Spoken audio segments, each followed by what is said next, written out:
मैं एक मुहिब्बे वतन पाकिस्तानी हूँ। लोग समझते हैं कि मैं एंटी पाकिस्तान हूँ। और विद इन 5 मिनट्स पाकिस्तान पे इल्ज़ाम लगा दिया गया। War is a tool to bring two or more parties into a table. देखें, दर्जनों अटैक पाकिस्तान पहले कर चुका है क्योंकि वो सस्ते होते हैं। पाकिस्तान जंग की अहलियत नहीं रखता इंडिया से। पाकिस्तान हमेशा पूरी दुनिया में भेजता रहा है टेररिस्ट। जो फौज है वो तो प्लाटों वगैरह पाकिस्तान की जीडीपी की मलाई हड़प करने में रहती है। इंडिया को बहुत मिलने वाली है इन्वेस्टमेंट, चाइना के हिस्से की इन्वेस्टमेंट। ये जो पाकिस्तान ने पुलवामा में कराया है, इसमें चाइना की आशीर्वाद। पाकिस्तान तो एक ऐसे ही मर्सनरी आर्मी है।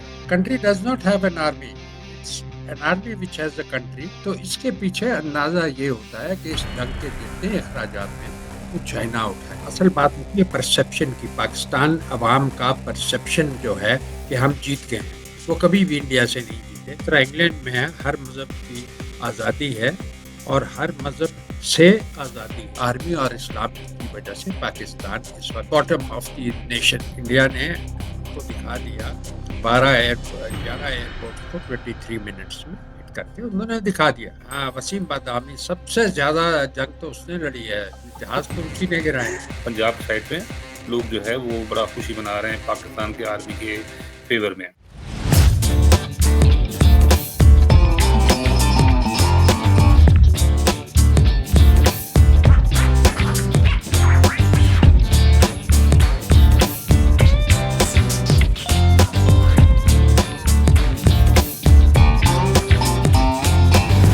अस्सलाम वालेकुम इम्तियाज़ साहब, आपका बहुत बहुत शुक्रिया कि आपने हमारी दावत पे जो है हमें थोड़ा सा वक्त दिया इस पॉडकास्ट के लिए।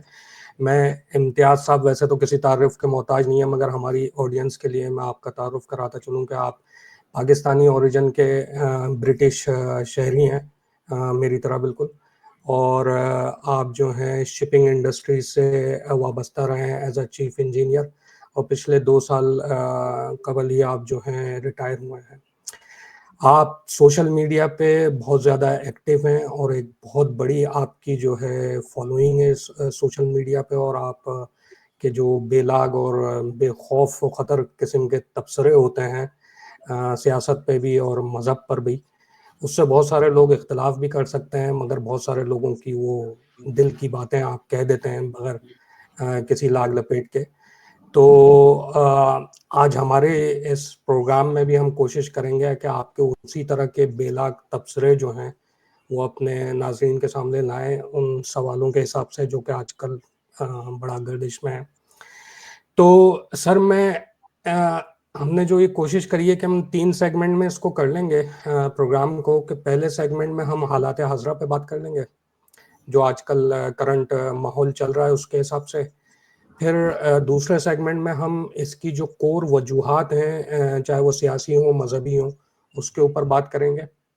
और आखिरी में हम कोशिश करेंगे कि सिवाय बैशिंग ही ना हो, लोगों को बुरा भला ही ना कहा जाए, बल्कि कुछ जो हम समझते हैं कि सॉल्यूशंस होते हैं, हम उन पे भी बात करें, ताकि एक बैलेंस पॉइंट ऑफ व्यू जो है वो इस प्लेटफॉर्म से लोगों को जाए कि सिर्फ प्रॉब्लम्स नहीं, प्रॉब्लम्स पे तो सभी बात कर रहे हैं, मगर इनके सॉल्यूशंस क्या हैं इन सारी प्रॉब्लम्स के, तो उस पर भी बात करेंगे। तो सर अगर आपकी इजाज़त हो तो मैं स्टार्ट करूं पहला सवाल। जरूर जी, तो पहला सवाल सर यही है, जो आजकल हालात हाज़रा पे सीन हो रहा है कि पहलगाम हुआ और विद इन 5 मिनट्स पाकिस्तान पे इल्ज़ाम लगा दिया गया। दो कि उसकी वो जो जस्टिफिकेशन देते हैं, एक बहुत लंबी तारीख है कि मुंबई अटैक्स, कारगिल और इस तरह के काफ़ी अटैक्स में with proof it has been evidence उन्होंने दिए हैं पाकिस्तान को, जो क्योंकि पाकिस्तान कभी एक्सेप्ट नहीं करता है। मगर मसला ये है कि अगर आप विदाउट एविडेंस, जस्ट बिकॉज पुरानी तारीख एक रही है, उसको बेस बनाते हुए किसी भी इंटरनेशनल कोर्ट ऑफ जस्टिस में जाएंगे, तो ये जो बात है ये एक्सेप्टेबल नहीं है in court of justice, right? कि आप क्योंकि एक माजी रह चुका है तो इसलिए आप अज्यूम कर लें कि ये इस दफ़ा भी इन्होंने ही किया है। तो बहरहाल ये जो सारा होता है, और ये जो एक हिंदुस्तान की तरफ से एक रवैया है कि विद इन मिनट्स जो है वो डिसाइड करते हैं और फिर उसके हिसाब से एक प्रॉपर जो है कैंपेन स्टार्ट हो जाती है, सियासी कैंपेन भी, मीडिया कैंपेन भी, हर तरीके से, और पाकिस्तान बैशिंग स्टार्ट हो जाती है। इसके बारे में आपका क्या मौक़िफ़, आप क्या कहते हैं, कैसे देखते हैं आप इन सारी चीज़ों को? देखें, दर्जनों अटैक पाकिस्तान पहले कर चुका है, क्योंकि वो सस्ते होते हैं। पाकिस्तान जंग की एहलियत नहीं रखता इंडिया से लड़ने की, तो ये लो कॉस्ट है। और पाकिस्तान हमेशा पूरी दुनिया में भेजता रहा है टेररिस्ट, खाली इंडिया नहीं है, अफगानिस्तान में भी, ईरान में भी, अमेरिका में भी। 9/11 के जितने टेररिस्ट थे पाकिस्तान में थे, उसके मास्टरमाइंड पाकिस्तान में थे। उसामा बिन लादेन पाकिस्तान में था, और ये पाकिस्तान के हीरोज हैं। जो फौज है वो तो प्लाटून वगैरह, जो पाकिस्तान की जीडीपी की मलाई हड़प करने में रहती है। तो ये जो इल्ज़ाम लगाया, ये इंडिया ये कोई दो हमसायों का झगड़ा नहीं है कि मेरे मकान के साथ रहता है कोई, उसने मेरी फेंस को डैमेज कर दिया। ये इंटरनेशनल लेवल की बात है। They certainly definitely have proofs which are shown only to top countries, 5-6 जो अमेरिका वगैरह है उनको दिखाए जाते हैं। इसकी कोई अदालत में डिबेट्स नहीं होती। और उससे थोड़े दिन पहले आसिम मुनीर ने एड्रेस किया था, जिसमें टू नेशन थ्योरी और हिंदू हेट्रेड, हम उनके साथ नहीं रह सकते, उसकी कोई तुक नहीं बनती थी। आउट ऑफ ब्लू जाके उसने ये बयान दिया, और उसके थोड़े दिन बाद पुलवामा हो गया। वो प्रोबेबली जो इनका जाफर एक्सप्रेस का टेररिज्म बलूचिस्तान में हुआ था, उसमें ये तो कहते हैं थोड़े से फौजी मारे गए, लेकिन बहुत से फौजी उसमें मारे गए। तो उसका बदला लेने के लिए, यानी कि वो पाकिस्तान समझता है कि इंडिया ने कराया, तो उसका बदला लेने के लिए ये पुलवामा उसने इमीडिएट कराया, and everybody was in place. दूसरा देखें कि अभी इंडिया को बहुत मिलने वाली है इन्वेस्टमेंट, ये टैरिफ्स की वजह से, ठीक। और वो चाइना के हिस्से की इन्वेस्टमेंट आएगी इंडिया में। जिस तरह आईफोन का आपको पता है, 2026 के आखिर तक 6 मिलियन जो हैंडसेट्स हैं एप्पल के, वो इंडिया में तैयार होंगे। That alone is hundreds of billions of dollars investment. तो इंडिया चाइना को ये इसकी खुशी नहीं। तो ये जो पाकिस्तान ने पुलवामा में कराया, इसमें चाइना की आशीर्वाद दाखिल है। दूसरा फायदा इंडिया को ये है, सॉरी चाइना को ये है कि चाइना ने कभी खुद जंग लड़ी नहीं है। देखें, हथियार होना और बहुत से फौजी होना जो ट्रेनिंग करते रहते हैं, और एक्चुअल वॉर में बहुत फर्क होता है। तो there army and equipment is untested. इस वॉर में पाकिस्तान का 70-80% जो है वो चाइना से है इस वक्त। पहले अमेरिका का होता था, अब चाइना का है। तो उसमें उनके कुछ टेस्ट हो गए, कुछ रडार टेस्ट हो गए, कुछ हवाई जहाज टेस्ट हो गए। ये मिसाइल 15 नंबर क्या MK या क्या नाम है उसका, वो ML-15 और JC-10 और JK-17 टेस्ट हो गए। तो उससे जो उनकी मार्केट थोड़ी बढ़ेगी, यानी कि पहले अगर 10 रुपए का बिकता था तो वो 14 रुपए का बिकेगा, तो उनकी एक्सपोर्ट में इजाफा होगा। So there were various reasons for China to ask Pakistan to do its dirty work. और पाकिस्तान तो एक वैसे ही मर्सनरी आर्मी है, जिस तरह आप कहते हैं ना वैगनर ग्रुप मर्सनरी आर्मी है, तो इसी तरह पाकिस्तान का जो वैगनर ग्रुप है, that has a country. Country does not have an army, it's an army which has a country, and that is available for hire as a mercenary army. दूसरे लफ्जों में आप उसको तवाइफ भी कह सकते हैं, लेकिन वो नॉन पॉलिटिकल लैंग्वेज हो जाएगी। राइट। सो सर, ये जो आपका एक पॉइंट है कि चाइना की जो वॉर मशीन है उसकी टेस्टिंग के लिए जो है दे हैव डन दिस, और उनके आशीर्वाद है। तो ये पॉइंट तो हम हिंदुस्तान की तरफ से नहीं देख सकते कि उनको जो राफेल वगैरह वेस्टर्न कंट्रीज ने, रशिया ने जो S-400 और राफेल फ्रांस से जो आए हुए, तो वो लोग भी चाहते थे कि ये दोनों कुछ इस तरह का करें ताकि उनकी भी टेस्टिंग हो जाए। तो kind of western weapons plus Chinese weapons testing जो है इन हम लोगों को भुगतनी पड़ रही है, इस रीजन के लोगों को। तो आप इस तरह नहीं देखते कि दोनों तरफ से इस तरह की बड़ी पावर्स गेम खेल रही हैं? नहीं, ये इंडिया को कोई ज़रूरत नहीं थी जंग में जाने की। उसकी वजह ये है कि जिस मुल्क में जंग हो, जो वॉर जोन हो, जो बिजी हो वॉर में, या जहां वॉर का खतरा हो, वहां इन्वेस्टमेंट नहीं आती। तो ये इंडिया के हक में जंग करना नहीं था, क्योंकि इन्वेस्टमेंट आ रही है। इंडिया भी एक गरीब मुल्क है। इतने गरीब मुल्क उन्होंने आहिस्ता आहिस्ता ऊपर ला रहे हैं, तरक्की की राह में जा रहे हैं। तो इसमें उनका भी बहुत खर्च हो जाना था अगर वॉर लंबा खिंचती। और पाकिस्तान तो वैसे ही ऑलमोस्ट बैंकरप्ट ही रहता है, और स्पेशली आजकल ज़्यादा रहता है। तो अभी 1 बिलियन उनको मिले हैं IMF से, तो वो तो मांग तो तांग के भीख मांग के रहता है, वो तो जंग अफोर्ड कर ही नहीं सकता।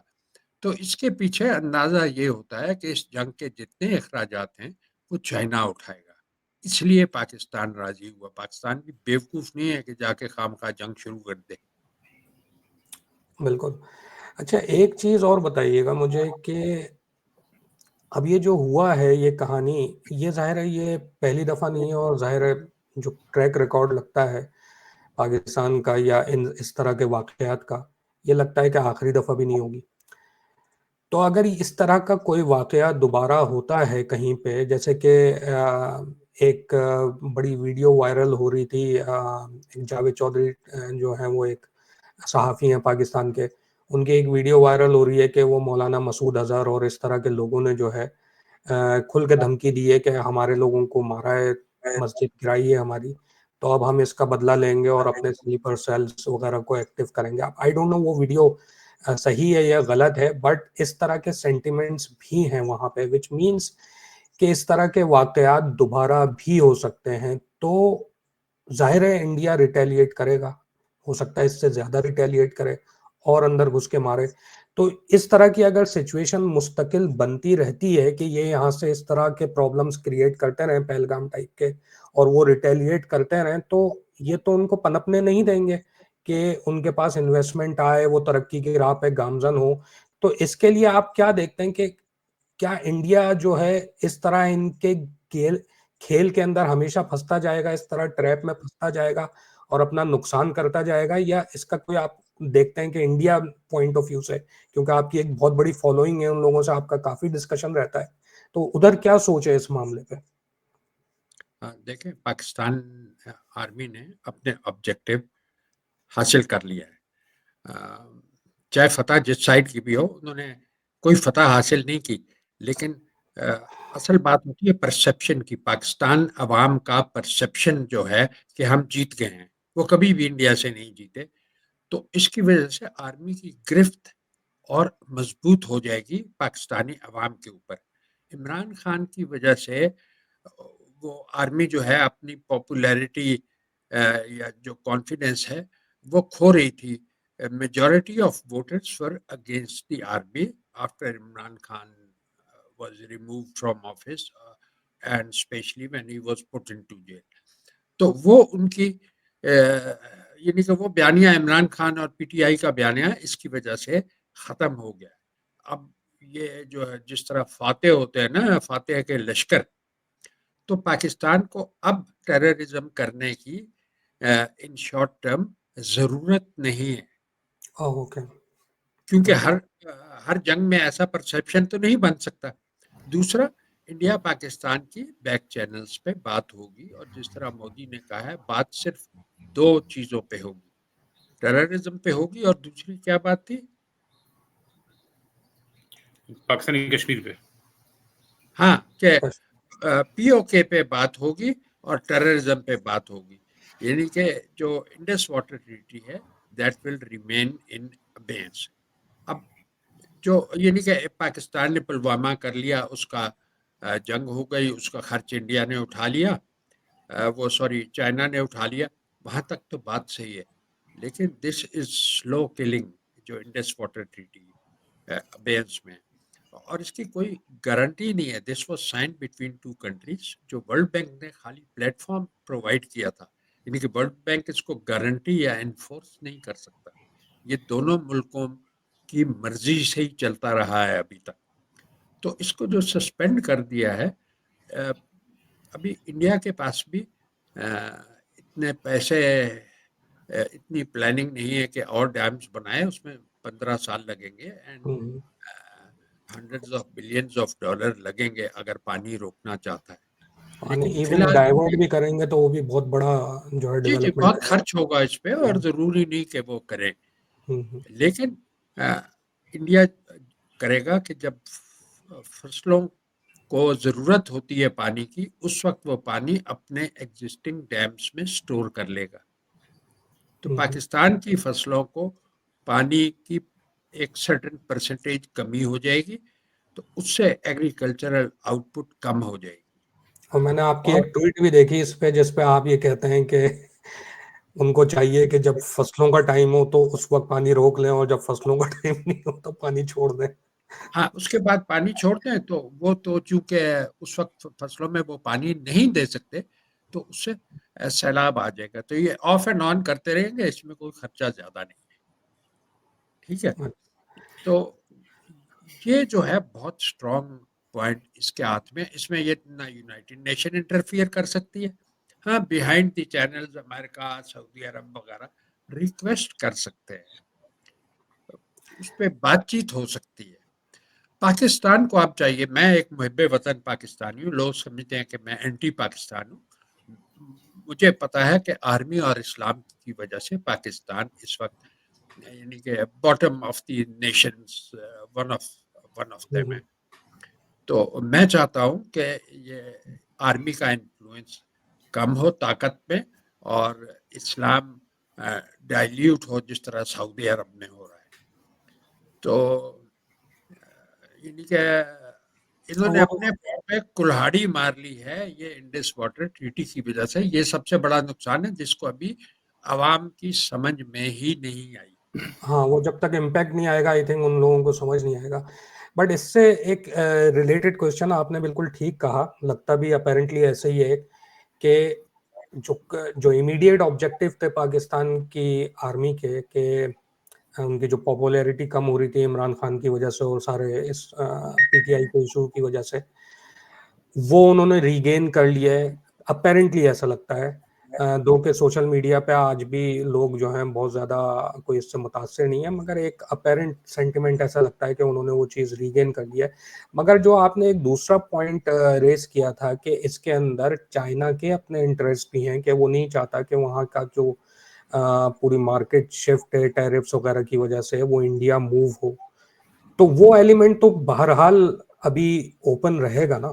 तो उसके लिए अगर इवन पाकिस्तान चले आगे से कोई अटैक नहीं करता है क्योंकि उनके ऑब्जेक्टिव अचीव हो गए, बट आपको लगता है कि चाइना के ऑब्जेक्टिव भी अचीव हो गए और वो नहीं, नहीं चाइना करने के देंगे पाकिस्तान? ऑब्जेक्टिव इंक्रीज वो अचीव नहीं हुए। देखिए, शॉर्ट वॉर जो है वो इंडिया के हक में गई, कि इंडिया ने उनको दिखा दिया। 11 एयरपोर्ट्स को 23 मिनट्स में हिट करके उन्होंने दिखा दिया, अपनी पावर दिखा दी। और जो बाकी दुनिया के सीरियस लोग हैं, ये जो सोशल मीडिया पे शोर मचाना, इंडिया हार गया, पाकिस्तान जीत गया, ये कोई सीरियस बात नहीं होती, इसका कोई इफेक्ट हाँ, नहीं वो होता। तो खैर दोनों तरफ का मीडिया जाहिर है, वो तो लोकल कंजम्पशन के लिए और अपनी रेटिंग्स के लिए इस तरह की बातें करता हाँ, रहता है दूसरों का। सबसे ज्यादा टीवी चैनल्स ने कमाया। बिल्कुल और वो बिल्कुल। AR भाई के कौन से अ, वसीम बदामी। हाँ, वसीम बादामी, सबसे ज्यादा जंग तो उसने लड़ी है, जहाज तो उसी ने गिराए। 10-12 जहाज तो उसने अकेले गिरा दिए। सही कह रहे हैं आप।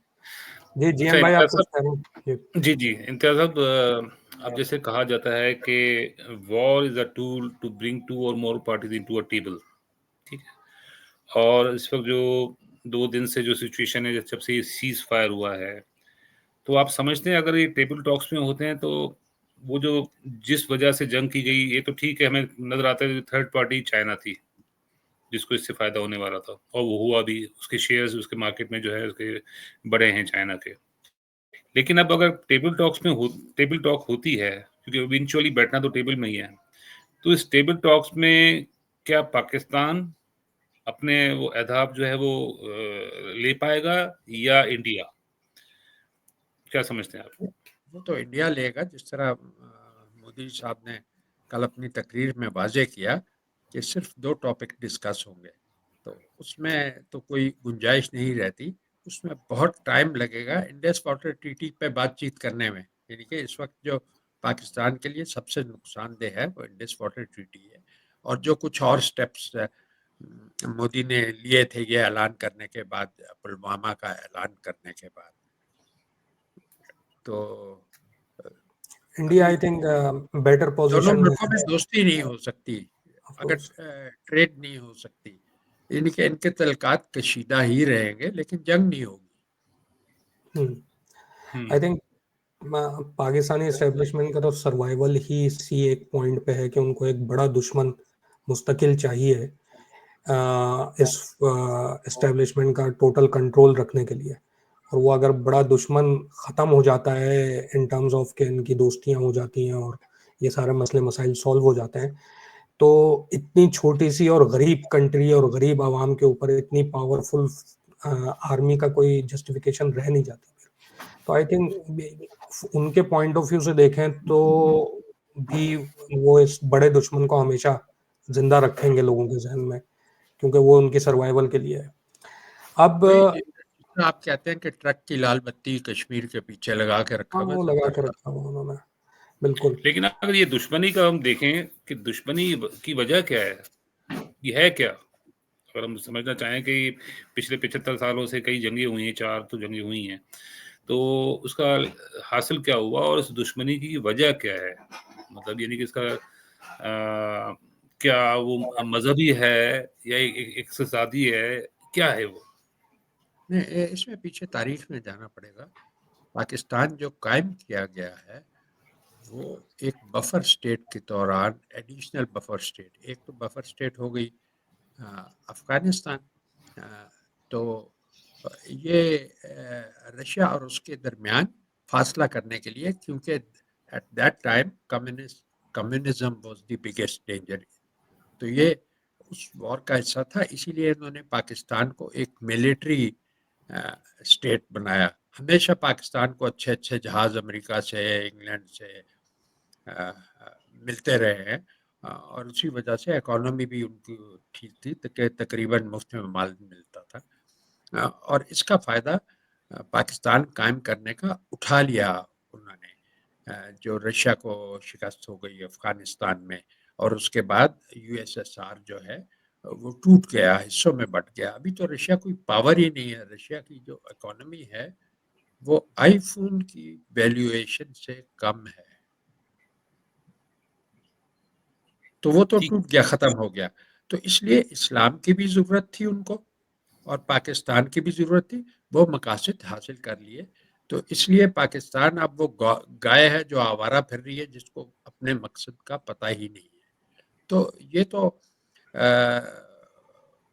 यानी कि सब प्रोग्राम के तहत हुआ ना, पाकिस्तान का बनना, ये नफरत का परवान चढ़ाना, ठीक है। और उसमें जब सऊदी अरब के पास बहुत पैसे थे, तो उसने भी पूरी दुनिया में हिस्सा लिया इस्लाम फैलाने का, और टेररिज्म का हिस्सा बनने का। अब इंग्लैंड में जो मस्जिदें बनती थी, तो उसमें चंदा करते थे उस एरिए के लोग कि 50 रुपए आप जमा कर लो, 50 रुपए सऊदी अरब जमा करेगा। ये मैंने खुद मस्जिद के चंदे वालों से जो जमा करते हैं उनसे ये मालूमात है। तो अब वो बंद हो गया है। लेकिन पाकिस्तान को अभी भी इसी तरह ये मिलिट्री स्टेट रहेगी फॉर हायर। देखें, कल को ईरान में ज़रूरत पड़ सकती है फ़ौज की, अमेरिका को उस वक्त हवाई अड्डों की ज़रूरत होगी, अगर इन्होंने ईरान का कुछ करना है तो पाकिस्तान को भी हाथ में रखते हैं, उसको 4 पैसे दे देते हैं। ये जो $1 बिलियन अभी आईएमएफ की अप्रूवल हुई है, ये अमेरिका की मर्जी के बगैर तो नहीं होती ना। और स्पेशली इस वार के दौरान तो बिल्कुल ही नहीं हो सकती थी, लेकिन उन्होंने दिया। तो पाकिस्तान इसी तरह थोड़े बहुत पैसे कमाता रहेगा। जब तक मज़हब रहेगा, वहाँ स्किल्स नहीं आएंगी। स्किल्स नहीं आएंगी तो इन्वेस्टमेंट नहीं आएगी, जॉब्स नहीं आएंगे। तो basically it will remain an agricultural country which it is. तो इसीलिए ये इंडस वाटर ट्रीटी सस्पेंड होने से बहुत ज्यादा जीडीपी का नुकसान होगा। अब उसको वो कहाँ से पूरा करेंगे? चाइना तो देगा नहीं। चाइना ने तो वक्ती तौर पे जो खर्च उठाने थे दे लिए, कुछ और जहाज दे देगा, कुछ और इक्विपमेंट दे देगा अपने फ्यूचर जंग के लिए। क्योंकि जब उसको कब्जा करना है ताइवान पे, जब भी हो, 5 साल बाद हो, 10 साल बाद हो, 20 साल बाद हो, तो उसको भी ये मर्सनरीज की जरूरत होगी। तो पाकिस्तान को वहां से मिलते रहेंगे थोड़े बहुत। राइट। सो लेकिन फ्यूचर इस मुल्क का नहीं है। जब तक कोई कौम खुद काम नहीं करती तो वो कौम कभी उभर नहीं सकती। अब देखें, पाकिस्तान में भी बहुत खूबसूरत जगह हैं। नॉर्थ में हुंजा वैली है, वो अ, कागान है, मरी है, जो कुछ है, वहाँ टूरिस्ट आ सकते हैं। लेकिन जहाँ टेररिज्म हो वहाँ टूरिस्ट नहीं आता, तो वो भी कमाई का जरिया इनका बंद हो गया। इंडिया में देखें, लाखों टूरिस्ट आते हैं। बिल्कुल। अच्छा सर, अब मेरा ख़्याल है कि वजूहात पे आते हैं, जो कि हमने थोड़ी बहुत डिस्कस करी हैं वजूहात, कि मज़हबी इंतहा पसंदी जो है, एक सबसे बड़ी वजह नज़र आती है इस सारे मामले के पीछे। क्योंकि ये जो प्रॉक्सीज़ पाकिस्तान की जाती हैं वहाँ पर और ये सारे काम में इन्वॉल्व होती हैं, वो लोग मज़हबी तौर पे ही उनको ब्रेन वॉश किया जाता है और भेजा जाता है। इस मज़हबी इंतहा पसंदी की ज़रूरत तो हमें नज़र आ रही है कि किसको ज़रूरत है और उसका किस तरह वो यूज़ कर रहे हैं, वो तो हमें नज़र आ रहा है। मगर अगर कौम के पॉइंट ऑफ व्यू से सोचें तो इस मज़हबी इंतहा पसंदी का आप क्या हल देखते हैं? आपकी नज़र में इसका हल क्या है बेसिकली? कैसे लोग इस मज़हबी इंतहा पसंदी से बाहर निकलें और अपनी अक्लों को और शऊर को यूज़ करें? मैं ये नहीं कह रहा हूँ, ज़ाहिर है हमारे ख़यालात मुख्तलिफ हैं, मैं बिल्कुल उसमें नहीं जा रहा हूँ कि मज़हब ही गलत है, मज़हब को छोड़ देना चाहिए, वो सारी चीज़ें नहीं। भाई लोग यहाँ पे भी मज़हबी हैं, यहाँ पे भी आपको बहुत सारे प्रैक्टिसिंग क्रिश्चियन मिलेंगे, जूस मिलेंगे, हिंदूज़ मिलेंगे।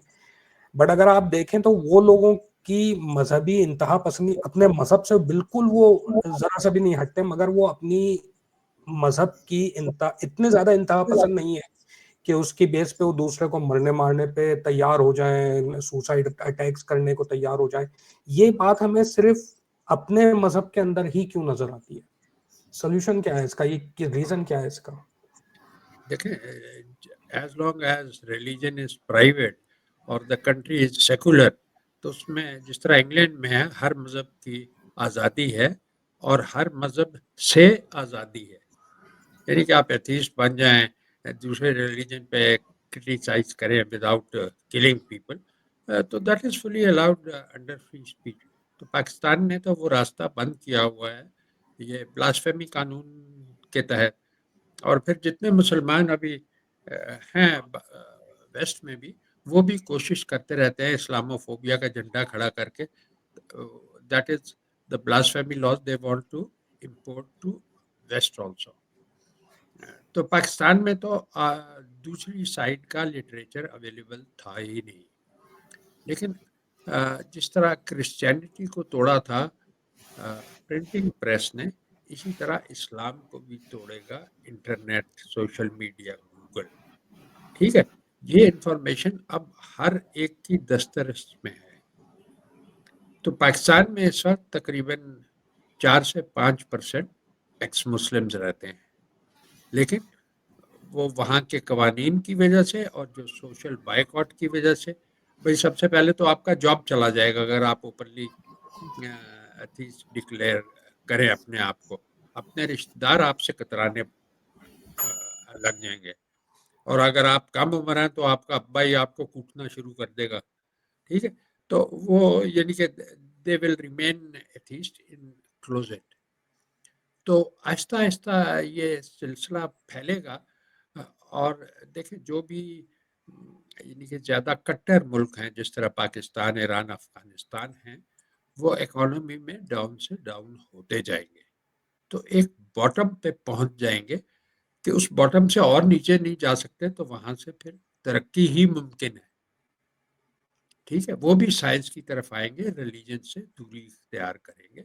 ये 4-5 साल में नहीं होगा, ये डिकेड्स में होगा। It will take about 3-4 decades. तो internet is the best thing which is happened for these countries. Internet will eventually win.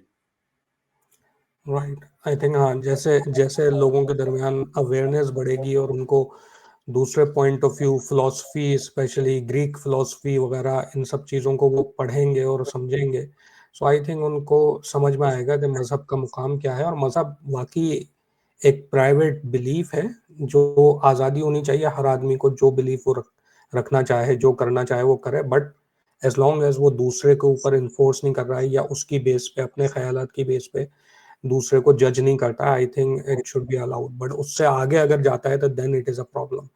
So that is fine. अगली चीज़ जो मैं आपके ख्यालात इस पे जानना चाहता हूँ कि आपने एक नॉर्मल यहाँ पे जो ट्रेंड है वेस्ट के अंदर, स्पेशली मैं इंग्लिस्तान की बात करते हैं, यूके की बात करते हैं, मैं ऐसे लोगों को जानता हूँ इम्तियाज साहब, जो कि कराची में हमारे साथ पले बड़े और बड़े अच्छे मॉडर्न किस्म के लोग थे। जैसे कराची की लैंग्वेज में हम कहते हैं जुम्मा पार्टी, कभी कभी जाके जुम्मा पढ़ लिया, वरना ईद की नमाज ही पढ़ते थे। तो अब रमजानों में रोजे वोजे रखे रखे नहीं रखे नहीं रखे, सिगरेटें फूक रहे हैं लड़के कॉलेज में इधर उधर, बट कोई इशू नहीं था उस टाइम पे। मैं 90s, मिड 90s की बात कर रहा हूँ। मगर अब वही लोग जब यहाँ आते हैं तो समझ नहीं आता कि उनकी ज़हनी जो कंडीशन है वो कैसे चेंज हो जाती है, कि वहाँ पे वो अच्छे खासे मॉडरेट या बस नाम के मुसलमान होते हैं, मगर यहाँ आके वो एक एक्सट्रीम माइंडसेट डेवलप कर लेते हैं। वो इतने ज़्यादा मतलब उनका माइंडसेट तब्दील हो जाता है कि पाकिस्तान में तो वो कभी शलवार कमीज़ पहनने को तैयार नहीं थे, और यहाँ आके अरबी तोप पहन के जो है वो घूम रहे होते हैं। तो और फिर लंबी-लंबी दाढ़ियाँ उन्होंने रखी हुई होती हैं। तो ये जो एक फिनोमिना है कि बाहर निकल के आपको लगता है कि वो गोरों के साथ रहकर वेस्ट में मुख्तलिफ लोगों के मल्टीकल्चरल सोसाइटी में रह के शायद और रोशन ख्याल हो, मगर उसका उलट नज़र आता है आपको। इसकी आप क्या वजूहत देखते हैं? देखिए, यहाँ जब आते हैं तो वो लोअर लैडर पे होते हैं, उनकी आमदनी एवरेज आमदनी से काफ़ी कम होती है, तो वो अपने लोगों के पास जाते हैं। उनमें से एक दूसरे की हेल्प करते हैं, यानी कि कम्युनिटी बन जाती है। उसकी वजह से जॉब्स भी मिलते हैं। अगर आपके पास 5 जॉब हो और तो आप कहाँ यार पाकिस्तानी एम्प्लॉय करें। उसमें 2 नंबर काम भी बहुत चल जाते हैं, क्योंकि पाकिस्तान में तो हम 2 नंबर काम करने के आदी है ना, इलीगल टैक्स बचाना और जो कुछ भी है। अ, और फिर इनकी ज़बान एक होती है। जब ज़बान एक होती है तो आप यानी कि खुले-डुले यार होते हैं एक-दूसरे के। तो यूके में आपने देखा है कि घरों में एक-दूसरे को लोग जनरली नहीं बुलाते, क्योंकि सब काम कर रहे होते हैं। तो इनकी बैठक होती है मस्जिद में। जब मस्जिद में जाएँ तो आप मौलवी के रहमो करम पे है, वो आपको जुम्मे का वाज़ भी सुनाएगा हर वक़्त, वो तबलीग भी करेगा। तो उस रंग में इसलिए वो ज़्यादा मज़हबी हो जाते हैं यहाँ आके, उससे फाइनेंशियल फ़ायदे भी होते हैं। और उम, एक यानी कि हम और वो का एहसास होता है। अब देखें, पाकिस्तान के लोग जो यहाँ भी रहते हैं, वो शादी जाके पाकिस्तान में ही करते हैं, ठीक है? क्योंकि वो यहाँ की औरत के साथ एग्ज़िस्ट नहीं कर सकते पीसफुली। देखिए, हुँ। पाकिस्तान से जो औरत लेके आएँगे, उसको नौकरी नहीं करने देंगे, फाइनेंस आपके हाथ में होगा। और दूसरा, उस औरत की पहले से परवरिश एज़ हस्बैंड की गुलाम बनने की हैसियत से हुई है, और यही उन्होंने अपने घरों में देखा है पूरी ज़िंदगी।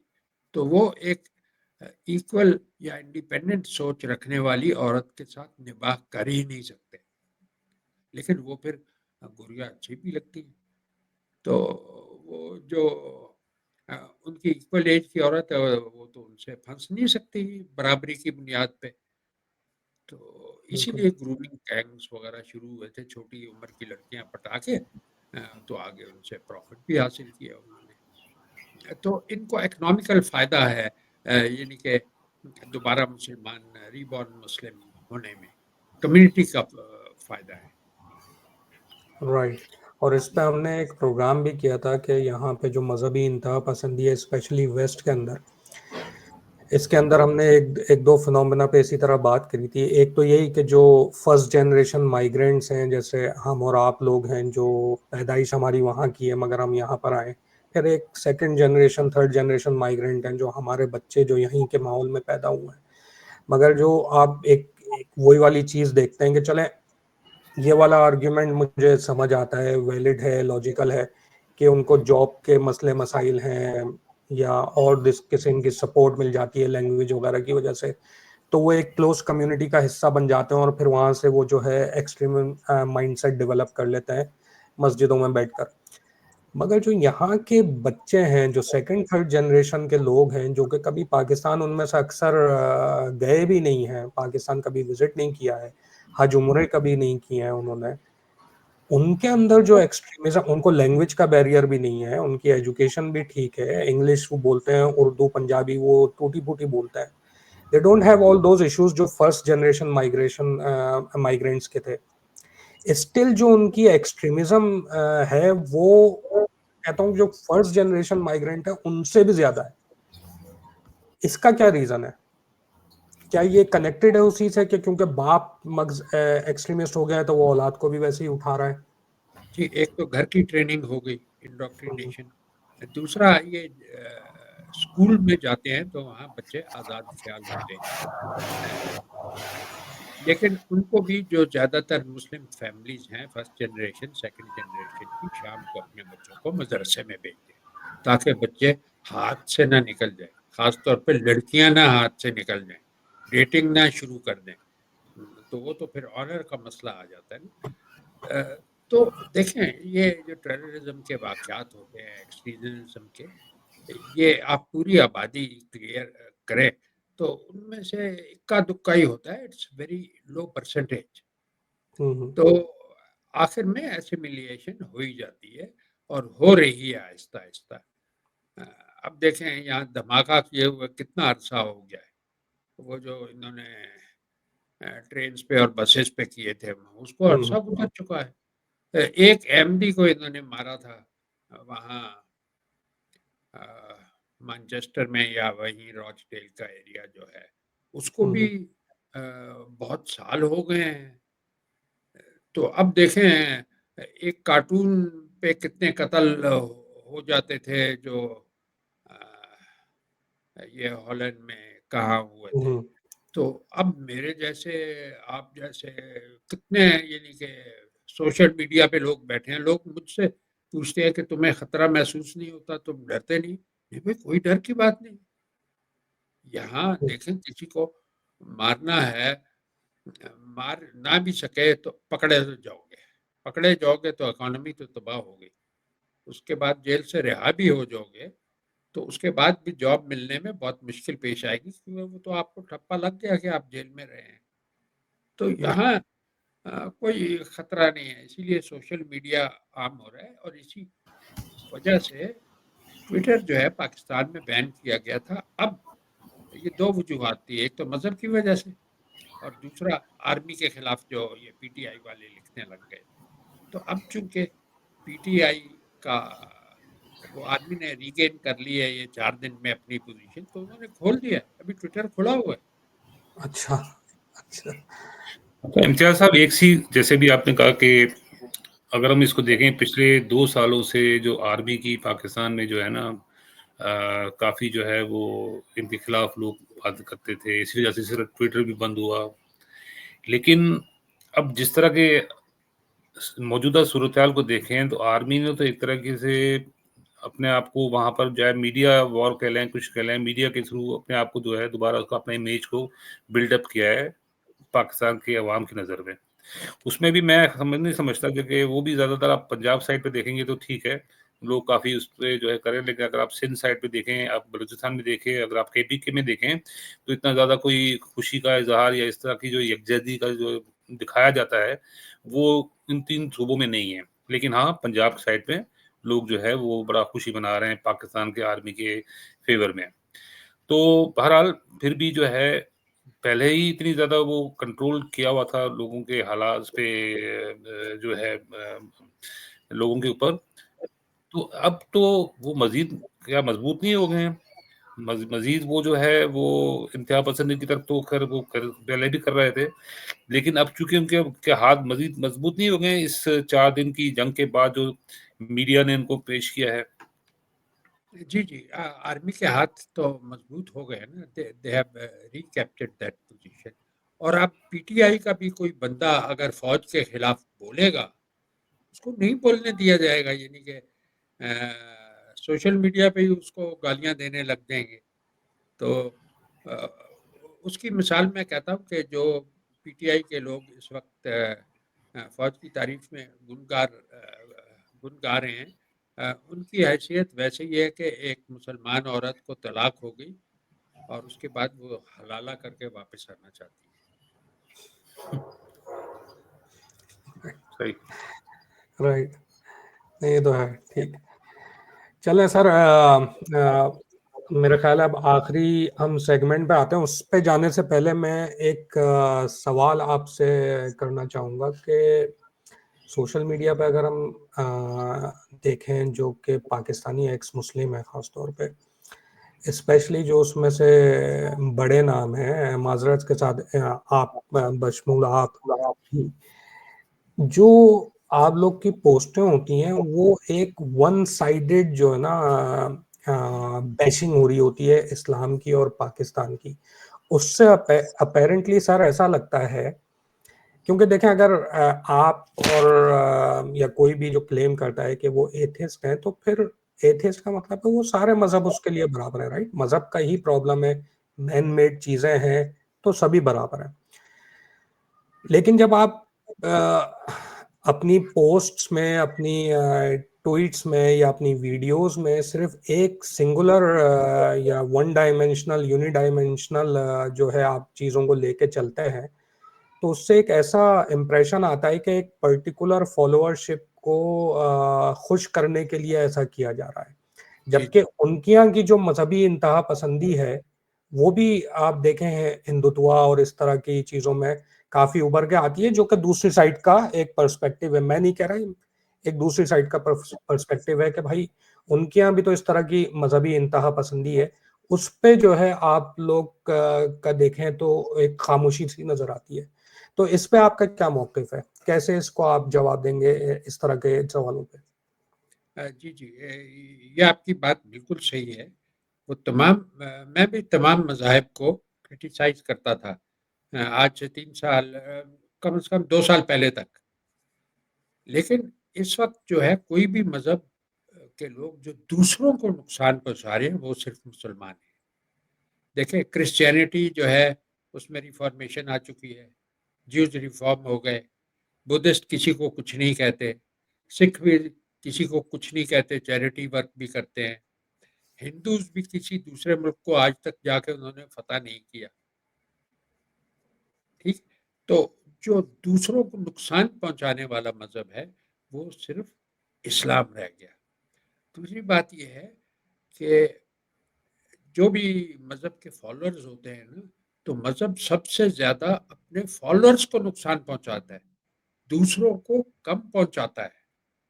अब देख, और इंटेंसिटी इस वक़्त सिर्फ़ 2 रिलिजन्स में रह गई है, हिंदुइज़्म और इस्लाम में रह गई है, इंटेंसिटी ऑफ रिलिजियोसिटी।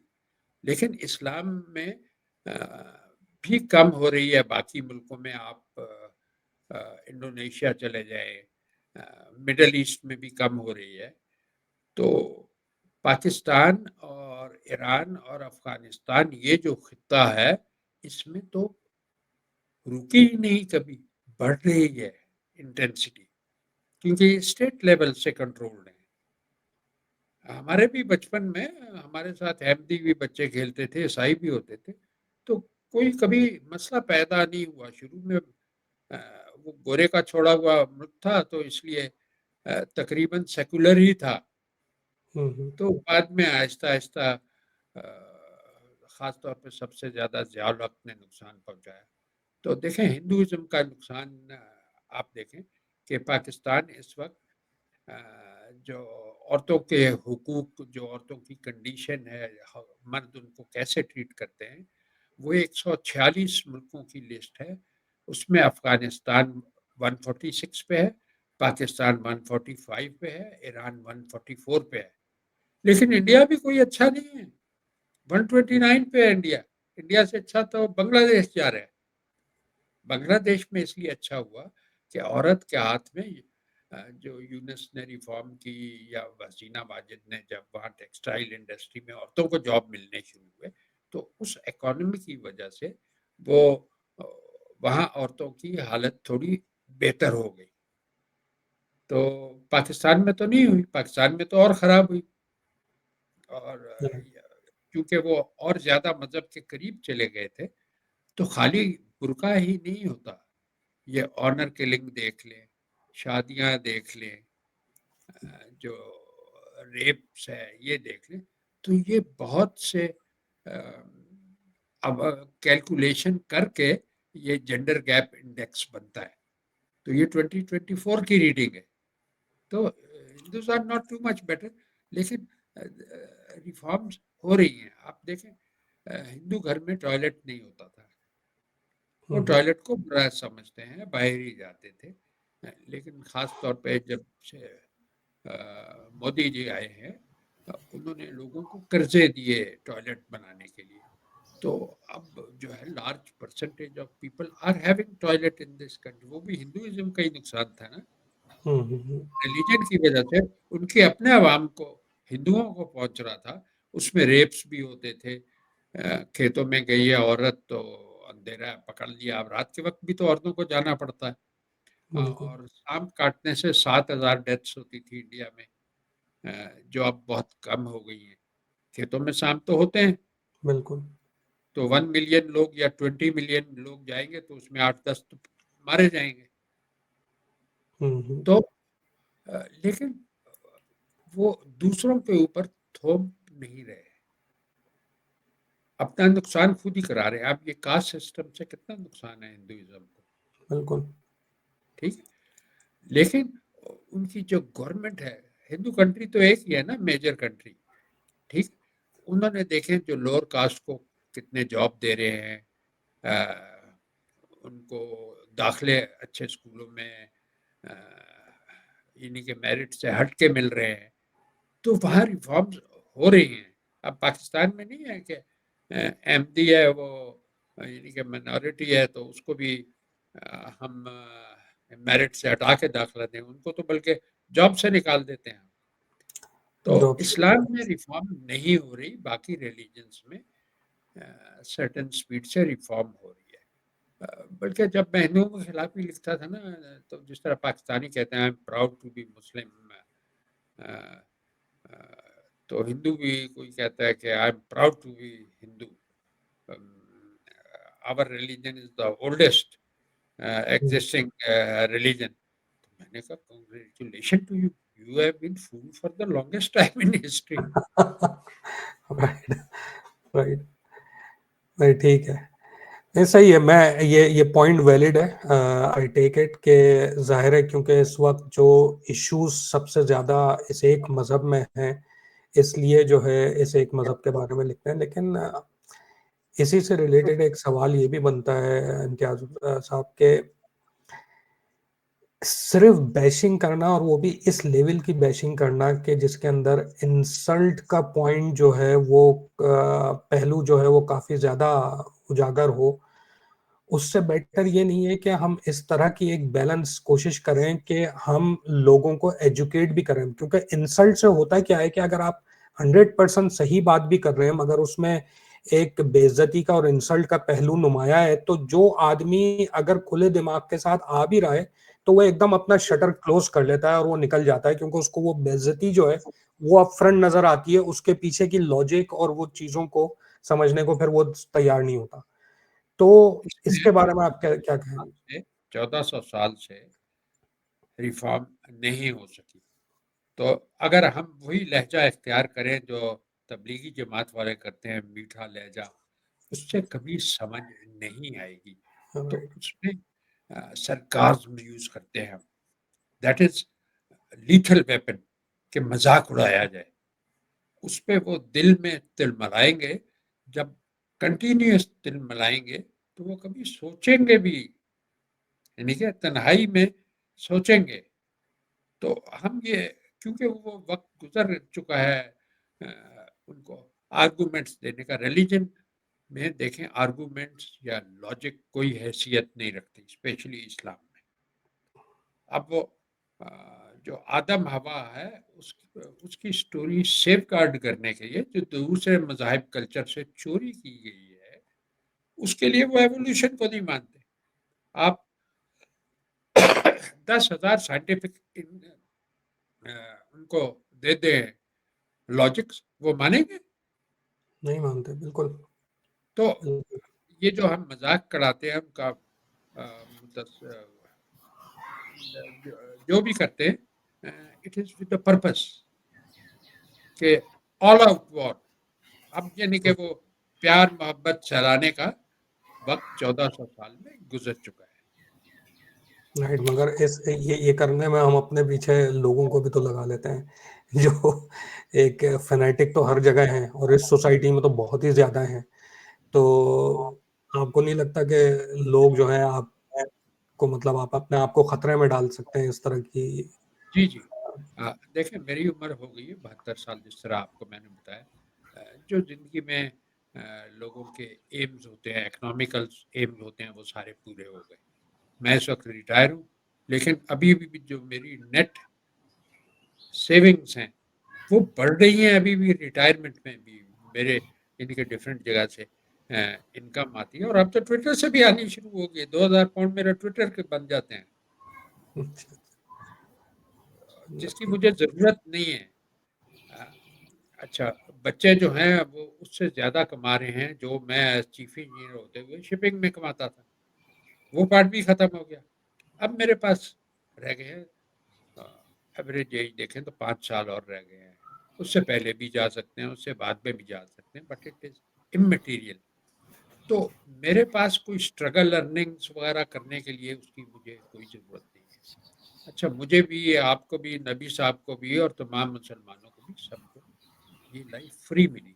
कोई पैसे दिए थे आपने यानी कि दुनिया में आने के लिए, या कोई एंट्रेंस टेस्ट पास किया था, या कोई सिफारिश लड़ाई? No, everybody gets a free life. अच्छा, अब एक देखें कि आदमी जाते जाते कुछ ऐसा काम करे to attempt to leave the world at a better place than when you entered it. तो मेरा अब ये जो मुझे फ्री जिंदगी मिली थी, उसका मैं उसकी कीमत अदा कर रहा हूँ। मुझे उससे कोई फायदा नहीं है जब इंटरनेट पे इतना मैं टाइम वेस्ट करता हूँ। मैं उससे एक्सरसाइज करूँ, घूमूं फिरूं, कोई बुड्ढी फंसाऊं, या ऐसे के काम कर सकता हूँ। लेकिन मैं इस पे काफ़ी टाइम करता हूँ, तो ये मेरा पे बैक है in return for the free life. अब इमेजिन हर कोई करे। अब मुझे पता है मुसलमान सबसे पीछे इस्लाम की वजह से, सीधी सी बात है। उसके मेरे पास 10,000 रीजन है, वो मैं कुछ रिपीट करता रहता हूँ, कुछ नए पॉइंट्स लेके आता हूँ। इतनी 11-12 औरतें हैं तो निकाह करके, और 20-25 जो है वो सेक्स स्लेव्स रखी हुई। तो वो स्टोरी में जो 12 मसाले डाले जाते हैं, उसमें एक ये मसाला इसलिए डाला गया कि फॉर द जस्टिफिकेशन ऑफ हरम्स। देखें, 1962 तक हरम चलते रहे, यानी कि 1200 साल हरम चलते रहे हैं, जितने भी साल से इस्लाम बना। इस्लाम की उम्र 1200 साल है, 1400 साल नहीं है। वो तो इन्होंने लिख के तो पीछे हिस्ट्री में डाल दिया, तो उसमें कुछ प्रिडिक्शंस भी उस डाल दी। तो कहते हैं ना, देखें ना जी, फलानी प्रिडिक्शन सही साबित हो गई है, तो ये अल्लाह का कलाम नहीं होता तो प्रिडिक्शन कैसे होती? तो आप बाद में लिख के पीछे डाल दी। और है, देखें, आप खुद देखें, सारी कहानियां क्रिश्चियनिटी की है। हाँ, तो स्टोरीज तो आप वही है, लेकिन डिफरेंट उनकी यानी कि जस्टिफिकेशन ये है कि अब्राहमिक रिलीजन है, सो कंटिन्यूएशन है बेसिकली, तो वो ये जस्टिफिकेशन देता है। अच्छा सर, इम्तियाज साहब, अब जैसे मौजूदा दुनिया की पॉलिटिक्स का जो सूरत हाल है, स्पेशली अगर हम खित्ते देखें, इंडिया पाकिस्तान की मौजूदा सूरत हाल, अगले 5 साल 10 साल में आपके हिसाब से आप क्या देखते हैं पाकिस्तान का फ्यूचर क्या है? क्या ये मौजूदा जो नक्शा है पाकिस्तान का इसी तरह कायम रह सकता है या इसमें कुछ चेंजिंग हो सकती है? देखें, फौज हमारी मजबूत है, कम से कम पाकिस्तानी इसके लिए। ईस्ट पाकिस्तान जो अलग हुआ वो 1000 मील दूर था, किसी फौज के लिए भी 1000 मील दूर जाके लड़ना मुमकिन नहीं होता। और दूसरा, ये कश्मीर की बात करते रहते हैं पीओ की, इंडिया बिल्कुल पीओ को हाथ नहीं लगाएगा। They don't want to take it, क्योंकि पहले ही उनके पास एक ट्रबल्ड आबादी है, जो इंडियन कश्मीर है, तो उसमें इनको क्यों मिलाएंगे? हालांकि अगर वो मिला ले तो पीओ के लोगों को बहुत फायदा हो जाएगा। देखें, वहाँ जो चीज़ों की कीमत है और जो आमदनी है, पर कैपिटा इनकम है इंडियन कश्मीर की, वो पाकिस्तानी कश्मीर से बहुत ज़्यादा है। तो आवाम के खत्ते का फ़ायदा तो हो सकता है, लेकिन इंडिया नहीं लेना चाहता वो। इंडिया इसी तरह रहेगा। अच्छा, बलूचिस्तान में ताकत नहीं है अलग होने की, ठीक, न सरहद को अलग होने की इजाज़त है, न अफगानिस्तान इतना स्ट्रांग है। तो ये इसी तरह चलता रहेगा अलग हुए बगैर ही। तो ये जो जिस हालत में, जिस कंडीशन में चल रहा है पाकिस्तान, लगता है आपको कि ये इसी तरह चलता रहेगा? इसका, और अगर कोई सॉल्यूशन इसका है तो वो सॉल्यूशन है क्या आपकी नज़र में? अगर देखिए, आपसे ये कहा जाए कि आप एक प्लान दें, कुछ बुलेट ठीक है, पॉइंट्स बताएंगे इसको, तो आप ठीक है। कैसे देखते हैं सॉल्यूशन को? देखें, सबसे पहले तो मैं स्कूल करिकुलम चेंज कर दूंगा, उसमें से दीनियात को बहुत डाइल्यूट कर दूंगा, क्योंकि एकदम दीनियात आप निकाल भी नहीं सकते। अब देखें, कुरान पढ़ना और दीनियात के मास्टर्स तक के कोर्स में है, उसको खाली प्राइमरी ताकि 8वीं जमात तक रखा जाए। और दूसरा जो है, उर्दू को भी, उर्दू सबको आती है, वो 5वीं जमात तक होनी चाहिए, उसके बाद नहीं होनी चाहिए, इंग्लिश होनी चाहिए, क्योंकि सारा इल्म जो है अंग्रेजी में है। हमने अपना, क्योंकि पाकिस्तान ने कोई चीज़ ईजाद नहीं की, तो टर्म्स ही ईजाद नहीं हो सके, तो उर्दू मीडियम से इंग्लिश साइंस पढ़ना काफ़ी मुश्किल हो जाता है। तो आप शुरू से ही अंग्रेजी पढ़ते रहे तो आपके लिए साइंस पढ़ना आसान होगा। और जो है दुनियाद का कंटेंट डाइल्यूट करके कंसंट्रेट करे साइंस कंटेंट, क्योंकि जितना भी स्किल्स आती है साइंस से आती है, रिलीजन से कोई स्किल नहीं आती। किसी भी रिलीजन ने आज तक कोई चीज़ नहीं बनाई, ठीक। जब स्किल्स होंगी तो बाहर से इन्वेस्टमेंट हो आएगी, आप प्रोड्यूस करने लगेंगे चीज़ें, उससे प्रॉस्पेरिटी आएगी। जब प्रॉस्पेरिटी आती है जहाँ पे, वहाँ से रिलीजन दौड़ जाता है। वेस्ट में जितनी प्रॉस्पेरिटी है, अब रिलीजन की कोई यहाँ पे हैसियत ही नहीं है, क्योंकि लोग प्रॉस्पर हैं, उनको ज़रूरत नहीं है। आप देखें, डिफेंस के लोग जो हैं, उनके लड़के लड़कियां खुलेआम घूमते हैं, डेटिंग करते हैं, शराब पीते हैं, सब कुछ करते हैं, पाकिस्तान में रहते हुए। बिल्कुल। उनको रिलीजन की ज़रूरत एनी नहीं गवाह। होती। जो रिलीजन पिनपता है वो मिजरी में पिनपता है।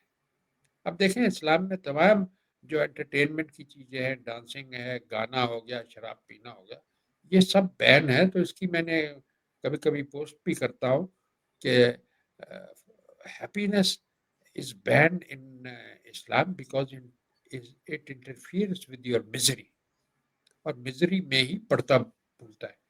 अच्छा, इसमें क्यों है, गरीब लोग क्यों रिलीजियस होते हैं? देखें, पाकिस्तान के सब लोग नफरत करते हैं अमेरिका से, ये तमाम मुसलमान, ठीक है, that is because of its success. Same is the reason for hatred of Israel. Israel is a success story. कितना छोटा झाड़ बराबर मुल्क जो है, वो सारों को इकट्ठा करके इनको मार रहा है, क्योंकि वो टेक्नोलॉजी में आगे है, साइंस में आगे है, और ना वो मजहबी है। उनकी जो मेजॉरिटी है वो एथीस्ट है, वो कल्चरली या एज रेस ज्यूज कहलाते हैं। जो एक ज्यू औरत के बतन से बच्चा पैदा होगा वो ज्यू होगा, चाहे अब्बा उसका मुसलमान हो, दहरिया हो, कुछ भी हो। लेकिन अगर अब्बा ज्यू हो और औरत किसी और मजहब की या एथीस्ट हो, वो बच्चा ज्यू नहीं कहलाता। ठीक। और ज्यू मदर होने की वजह से ही ये एक्सेल करते हैं लाइफ में। देखिए पूरी हिस्ट्री में आप देखें कि हर जगह इनको प्रोसिक्यूट किया गया, क्रिश्चियंस ने भी किया, मुसलमानों ने भी किया। ठीक है, तो वो उनको तो बहुत नीचे चला जाना चाहिए था। तो जो ज्यू माँ है, क्रेडिट उसको जाता है, वो बच्चे को इतना मजबूत बनाती है। मजबूत साइंस से और एजुकेशन से ही बनता है ना, कि वो बाहर जाके घर छोड़ने से पहले he can face the hostile world. आप देखें पाकिस्तान में अहमदी जो हैं उनकी एवरेज इनकम, उनका अखलाक भी ज़्यादा बेहतर है। वो उनकी माँ की तरबियत है to face the outside hostile world. जो मेजॉरिटी होती है वो तो वैसे ही ताकत में है, तो उनको क्या ज़रूरत है माँ को स्ट्रॉन्ग बच्चे पैदा करने की। वो ऐसे ही तरबियत ही होती है, भाई गुजारा चल जाता है। चलो 2 के बजाय 6 बच्चे पैदा कर लो, कोई तो बड़ा होके एज पेंशन काम आएगा। जी। मैं आई थिंक आपने मेरा ख्याल है तमाम सवालों के जवाब बड़े सब्र और तहम्मुल से दिए, और आई रियली अप्रिशिएट दैट। एक आखिरी सवाल सिर्फ आपसे कि पाकिस्तान को तो आपने एक बड़ा अच्छा और डिटेल सोल्यूशन बताया कि उसके प्रॉब्लम का क्या सोल्यूशन हो सकता है अगर वो इम्प्लीमेंट करना चाहें। जी, जो सिलेबस है वो चेंज कर दें, साइंस स्ट्रेंथ। और दूसरा ये जो 295 का कानून है, ये ब्लास्फेमी का, ये खत्म कर दें।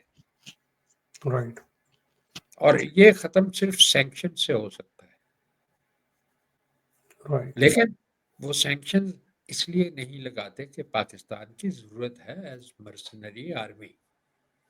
कल कलाम को अगर जो देखें, पाकिस्तान के लिए बड़ा अच्छा चांस था कि आर्मी ऑफर करती कि हम वहां जाके यूक्रेन में लड़ेंगे, बहुत पैसे कमाते। इनके वहां कर्जे तो वगैरह माफ हो। गोला बारूद हमने $397 मिलियन का तो दिया ना, जो हमारी, क्योंकि गोला बारूद बहुत यूज हो रहा है वहां पे, तो 397 मिलियन हम उससे कमा लिए। अगर हम एक डिवीजन भेज देते, अपने पायलट्स भेज देते, 200 पायलट भेज देते। पायलट बनाने में कोई इतना ज़्यादा खर्च नहीं आता।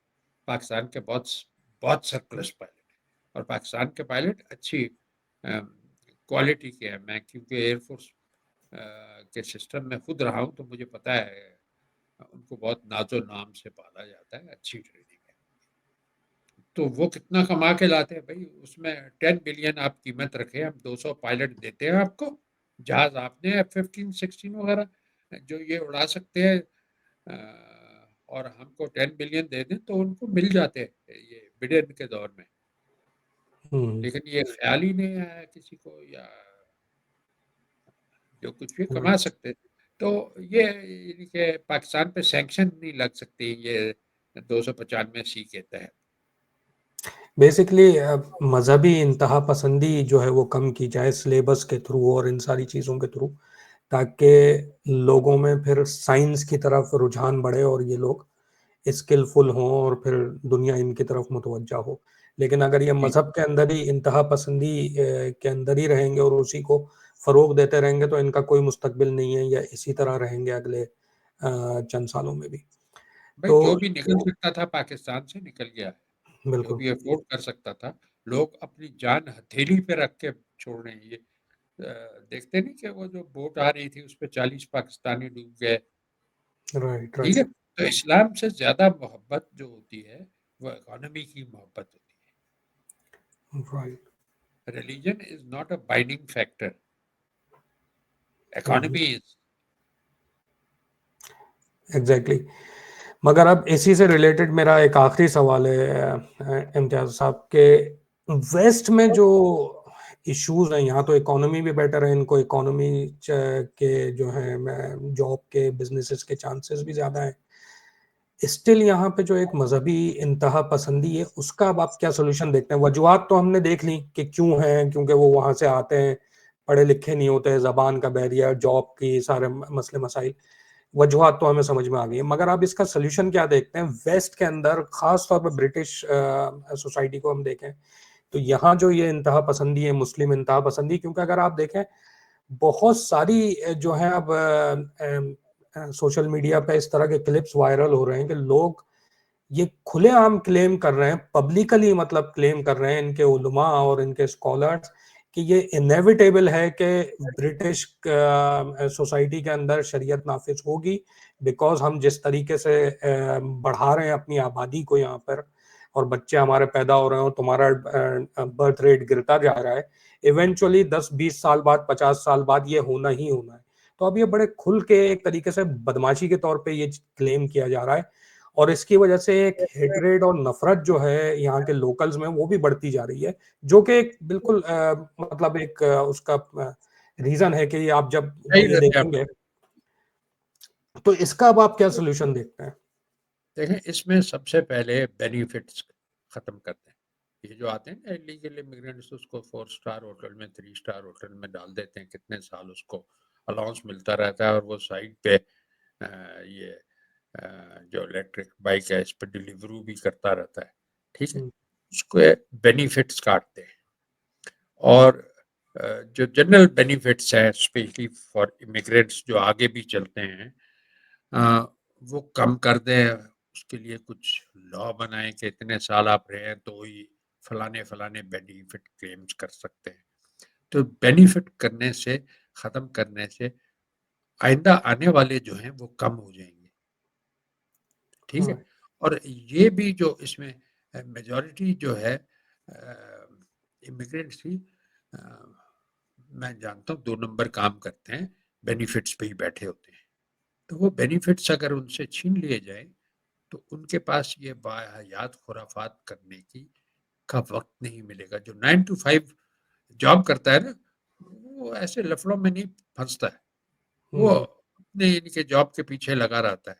ये जितने फलस्तीन के हक में नारे वो बुलंद करने आते हैं, ये वही जॉबलेस पीपल आते हैं, जिसकी जॉब है, रीजनेबल पैसे मिल रहे हैं, वो पैसे लेके भी उसको पैसे भी दें तो वो उधर जाके उन हंगामा में नहीं जाएगा, झंडे उठा के जो फिर रहे हैं। ये फालतू, खास तौर पे औरतें, जो मुस्लिम औरतें हैं वो तो बहुत ही कम परसेंटेज है उनकी एम्प्लॉयड की, तो बहुत औरतें मिल जाती हैं और उनको खाना वाना भी मिल जाता है, और तस्वीर भी आ जाती है, अपना स्टेटस भी माशरे में उनका बुलंद हो गया, मैं गई थी जी, मैं हड़ताल की थी। और ये खुद इनको इसलिए करने देते हैं, ये जो फ़लस्तीन के हक में जुलूस निकाले गए, अगर ये जुलूस ना निकालते तो बहुत से टेररिस्ट इंसिडेंट्स होने थे, क्योंकि जज्बात के तो इनके अंदर छुपे हुए हैं ना। लेकिन कोई बड़ा हादसा, कोई बमबारी का या सुसाइड बॉम्बिंग का नहीं हुआ इस दौरान। तो ये सही पॉलिसी थी, जुलूस निकालो भाई। राइट। आई थिंक बहुत बहुत शुक्रिया आपका। मेरे तो तमाम सवालात हो गए। जीएन भाई, आपका कुछ है, कोई आखिरी सवाल आप इम्तियाज साहब से करना चाहें? बस नहीं, बहुत अच्छी गुफ्तगू हुई इम्तियाज साहब से, और बहुत अच्छा लगा इम्तियाज साहब आपसे बात करके, और बहुत सब्र और शुक्र से आपने जो है हमारे छुपते हुए सवालात के भी जवाब दिए। मेरे ख्याल में बहुत सारे लोगों को वो चीज़ें क्लियर हुई होंगी जो उनको आपकी पोस्ट वगैरह देखकर होती है, जो दूसरे साइड के लोग हैं। तो आई थिंक इन सारी बातों के लिए बहुत बहुत शुक्रिया, और उम्मीद करते हैं कि अगली दफ़ा भी अगर हम आपसे दरख्वास्त करें तो आप थोड़ा सा वक्त हमको ज़रूर देंगे। जी जी, बहुत शुक्रिया। खुदा हाफिज, अल्लाह हाफिज। Good bye, thank you. Allah Hafiz.